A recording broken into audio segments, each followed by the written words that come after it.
Selama ini kematian menjadi hal yang paling ditakuti oleh manusia yang hidup di dunia ini.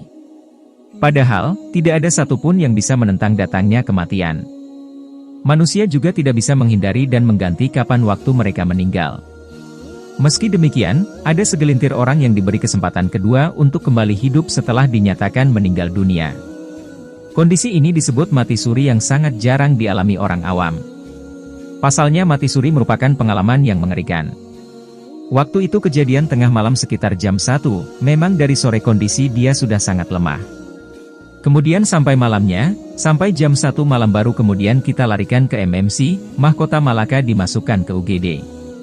Setelah dari ruang UGD, dia dipindahkan ke lantai 3, kata Rustam Effendi, paman Aslina.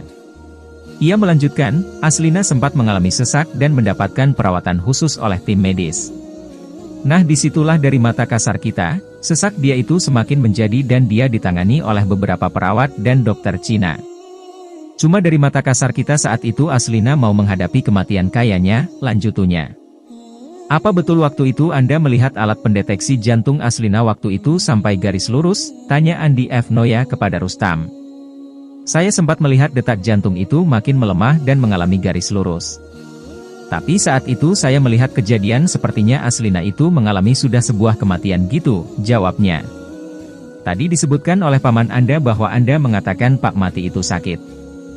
Apa yang Anda rasakan waktu itu? Tanya Andi ke Aslina. Rasa dada sesak, sakitnya itu seperti ditusuk pedang terus seperti kulit binatang dikuliti hidup-hidup. Sakit sekali, ujar Aslina. Kemudian, lanjut Aslina, pamannya menuntun dirinya untuk membaca kalimat thayyibah dan mengucap kalimat syahadat. Terus di dada saya terasa sesak, setelah itu paman saya mengajarkan mengucap kalimat thayyibah terus mengucap 2 kalimat syahadat. Aslina menceritakan pengalamannya. Melihat orang disiksa. Dalam pengalaman spiritualnya itu, Aslina juga sempat melihat orang-orang yang berdosa menderita karena siksaan. Aslina ditemani oleh malaikat dibawa ke suatu tempat dan melihat orang-orang yang berdosa di dunia disiksa.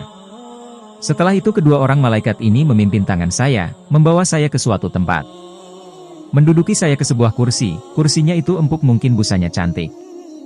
Setelah itu saya dihijahkan lagi, dibawa oleh 2 malaikat tadi melihat dosa-dosa besar. Di sana saya diperlihatkan ada seorang laki-laki memikul besi di bahunya mungkin beratnya ton kalia. Terus dia berjalan enggak sampai-sampai ke tujuannya, berlumuran darah nanah baunya naudzubillah min dzalik. Bajunya tuh sobek-sobek, jelasnya. Kedua saya melihat ada seorang laki-laki saling bunuh-membunuh. Ketiga saya melihat ada seorang laki-laki dihujam kemaluannya pakai besi timah panas hingga menembus. Setelah itu saya melihat seorang laki-laki menyebati dengan rotan hingga kulitnya lepas dari daging. Akhirnya yang terakhir kali saya berzikir, sekuat-kuatnya saya berteriak.